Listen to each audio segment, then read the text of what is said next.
What's up guys, welcome back to the channel, welcome back to a brand new video. It's Chelsea 1, Crystal Palace 1, and it's just not good enough from Chelsea anymore these days. Like, the simple way of saying it is, it's just not good enough. We can get into the details, we can say why it's not good, what's gone wrong, are we still in a stable place, but the crux of the matter is, it's just bad. We haven't won in 4 games now. And the reason I'm concerned is even under Poch, while we were going win, loss, loss, win, loss, win, win, loss, draw, win, we never went so many games without winning in the Premier League, which is why it's starting to concern me that we're going on a winless run. Not an unstable run, a winless run. This cannot continue further. I said it against Ipswich after the game. The longer this winless run continues, the more pressure gets built on this squad. It's a young squad. The more panic, the more disaster. This season could go horribly wrong if this winless run doesn't stop. And the funny thing is, we have two relatively, mid-table club kind of games, Bournemouth and Wolves, and then we face Man City, who we were all complaining why did we get them in the first game when they've been so bad and every team comes and just defeats them. The ironic thing is now, the moment we get to the Man City game, we might be in a scenario where City after their bad form have recovered and are above us, and we have just slumped into a series of losses. I really hope that doesn't happen. We absolutely must win these next 2 games to get back into a stable position and in some form against City. So lots to talk about this game, guys. Drop a like if you end up enjoying this video and subscribe to the channel if you're new around here. Let's start off with the lineups because we had Josh Achiampong make his first Premier League start ever. Did much better than any of us would have expected. Colville in defense, Sanchez in goal, of course. Fullbacks, Gusto and Cucurella, pretty simple. Caicedo, Enzo midfield, Neto, Sancho on the wings, Palmer, Cam and Nicholas Jackson up top. No complaints with the lineup really, but I seriously don't understand why Felix does not get game time in this team. I really don't understand, especially those last few minutes. He brought Madueke on for Jadon Sancho on the left wing. If he had to bring someone on for the left side, surely he chooses Felix. Like, surely João Felix should come on. I really don't understand this obsession with not playing João Felix. Is there something that's happened internally? We all know that João Felix really isn't a Maresca signing, but again, half of these guys aren't Maresca signings. I don't think the manager has decided a single signing ever since Todd Bowley took over, Todd Bowley and Clear Lake. Except for maybe Tuchel with the first couple of signings like Sterling, Aubameyang. Ever since the January 2023 window, I don't think the manager at Chelsea has decided a single signing, so I don't understand how that could be an aspect. So we start off, and it's not looking perfect, but we're making chances, looking good. And then Jadon Sancho, what a move. I keep on saying it. Sancho is class, like genuinely. What a player. Leaves it for himself, gets the ball back in. There's 2 or 3 people around him. He gets the pass into Palmer. Palmer takes a touch, effortlessly scores 1-0, but then it's almost like the Fulham game. We keep getting chances, but we just don't score until half-time. We don't score another, and that's the problem. Because we know we can't keep a 1-goal lead. If you look at a trend of this downfall, it sort of started in the Brentford game. The only reason we won that game is because Jackson scored in the 80th minute, the second goal, from a situation we would have never expected him to score, if I'm being honest. That's the last time someone put us 2 goals up. We haven't been 2 goals up after that game. That's the issue, because now Jackson is not having those moments of magic. Palmer gives us the lead, but he's not doing enough to get 2 goals, which you can excuse him for that. No one else is stepping up with the goals. Neto, this fan base puts him in such high regard. And yes, he did play well today. Neto did really well. He was really active on that right wing, and he should have earned the penalty as well, but the output is not there. Except for that Arsenal goal, the output is not there, which we need from our wingers. Even Madueke, who I praise for being direct and etc., the output is not there. He has 5 Premier League goals this season. Okay, if you look at it in isolation, 5 Premier League goals, not bad. When you realize he scored 3 in 1 game, that means that out of 20 Premier League games this season, I know he's not played 20, probably 17 or 18, he's only scored in 3 games. That is just not enough. I mean, and then Felix, of course, he doesn't get to play, nor does Nkunku. they have chipped in with some GA whenever they have played, but you really can't expect them to put numbers up when they barely get any minutes. Josh Achimpong, I think, did really, really well today. For the goal, I guess you can't blame him. He did go on to cover Mateta. You can't say that's inexperience, but he really couldn't do anything else, which left Eze free because Gusto was far ahead. He was trying to track back. Even Cucurella, who was out wide, he did his best. He sprinted back, but just couldn't catch Mateta. You can say it's Rob Sanchez's mistake, but I genuinely think it's pushing it too far. Sanchez does make saves to bail us out. I really don't see why people are so desperate to blame everything on Robert Sanchez. Cole Palmer as well loses the ball for that second goal. The Crystal Palace goal. I don't think you can blame anyone for that second goal. Like, there isn't someone who I look to, I'm like, you are the reason why that goal happened. Yeah, one thing I can look to is, why is Cole Palmer in that position and not Caicedo or Enzo, you know?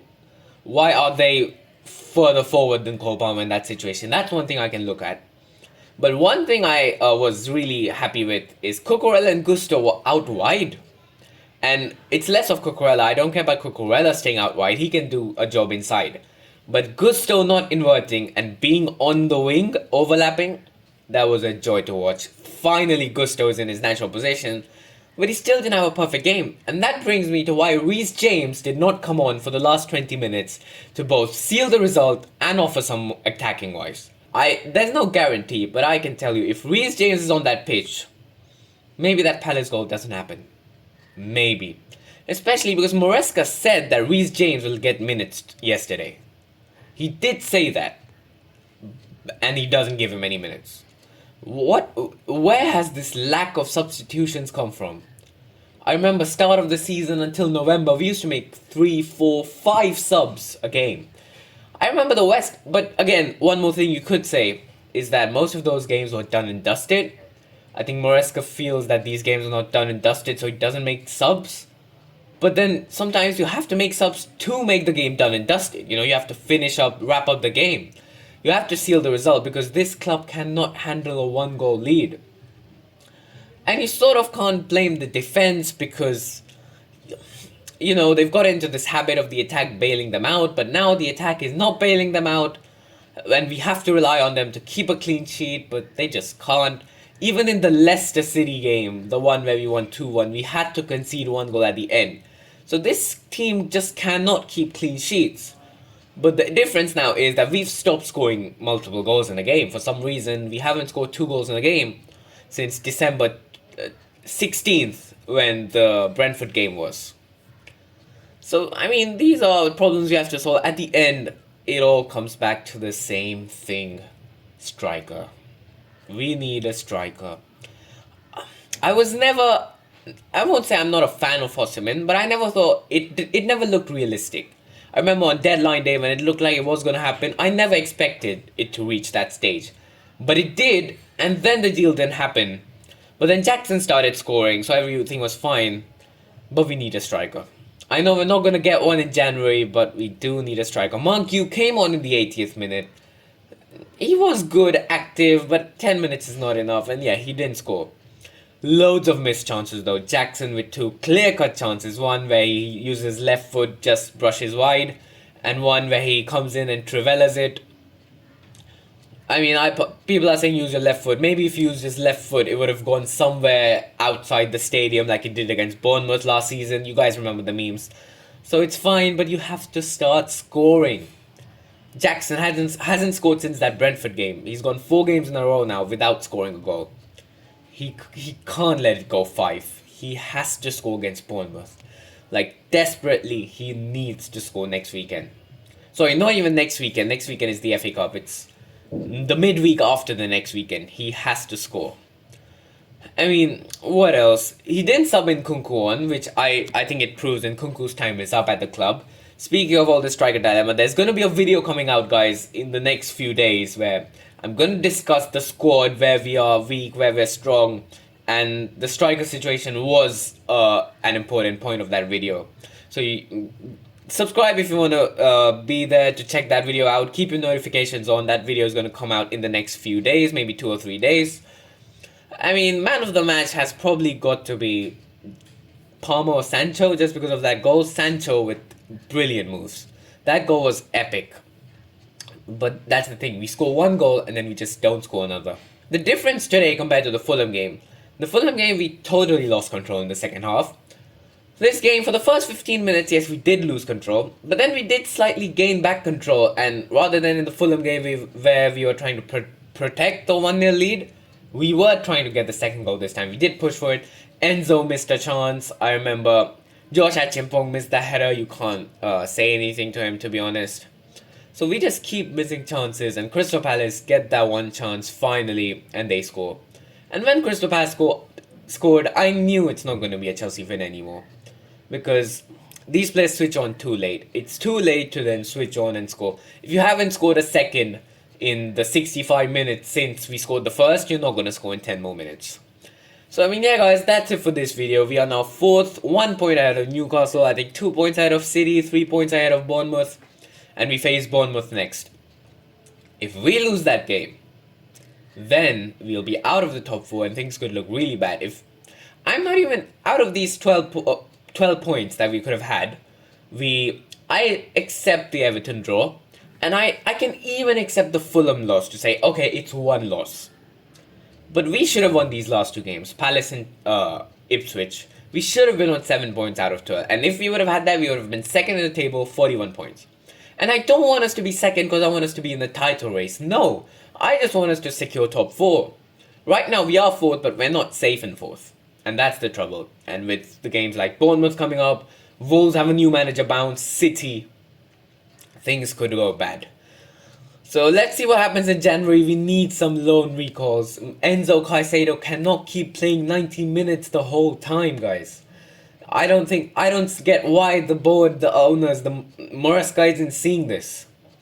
So that's it for this video, guys. Hopefully we can bounce back. Hopefully Maresca can figure something out. Drop a like if you enjoyed and subscribe to the channel if you're new around here. And I'll see you for the next one, guys. Have a good day and goodbye.